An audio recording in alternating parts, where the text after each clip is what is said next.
Thank you, Chuck. Thank you so much for having me. I'm honored to be here and have the opportunity to share my experience with the group.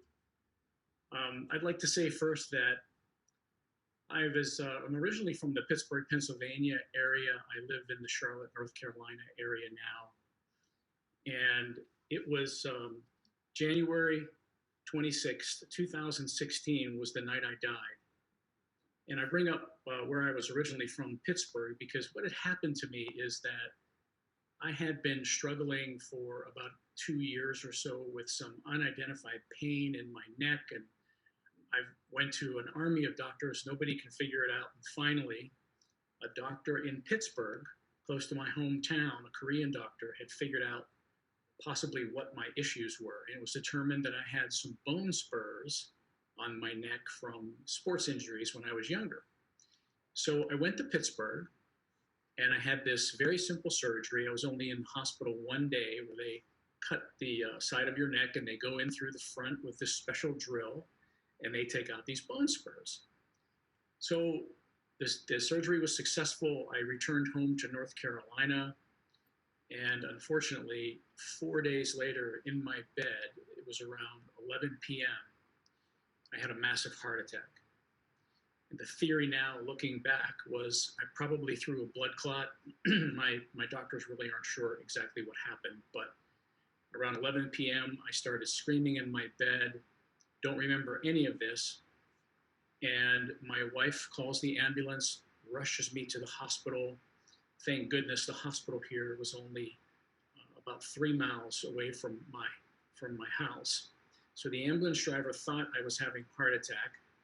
When they got me into the hospital, they gave me a bunch of medicines to stabilize me, and they knew that I was suffering some kind of cardiac condition. So they thought that pretty much I was out of the woods. So I was I was on the gurney in a room with my wife and a nurse when all of a sudden, out of nowhere, and again, I was unconscious from the time I left my home until I got to the hospital. And they had given me all these medications, and I was laying on the gurney, and all of a sudden, as if somebody had grabbed me with great force by my lapels, someone pulled me forward, and I sprung up on the gurney, sat straight up, in what my wife would call later as a moment out of the movie The Exorcist, and my eyes sprung wide open, and I screamed out the nickname of my brother-in-law, Frosty.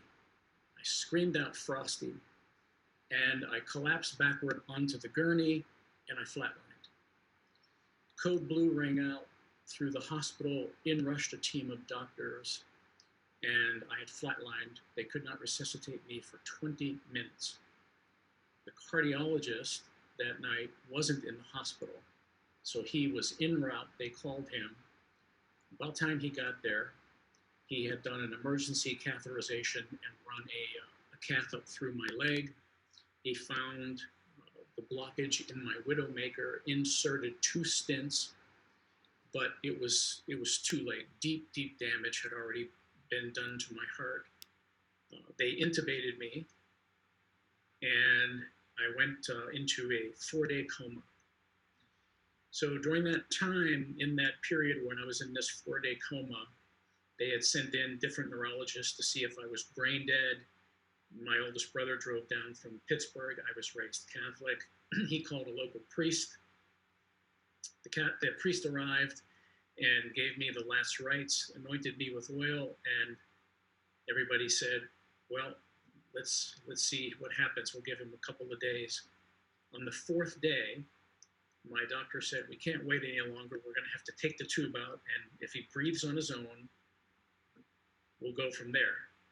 So obviously, they started to take the tube out. I began choking, and my wife came into the hospital room once they got me stable. And the curious part of this is that as soon as she came into the room and I was conscious, and this is I had no idea that I had died. I had no idea that I had a heart attack or what had happened to me.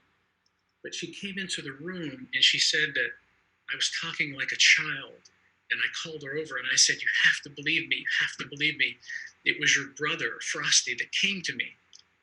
And she said, "It makes total sense now." And I said, what are you talking about?" And she said, "Right before you flatlined, you sprang forward on the gurney and you shouted out his name and then collapsed and flatlined." And she said, "I was screaming, saying, 'No, no, no, no, no, don't go to Frosty,' because she thought that Frosty was there to help me make the transition to the other side."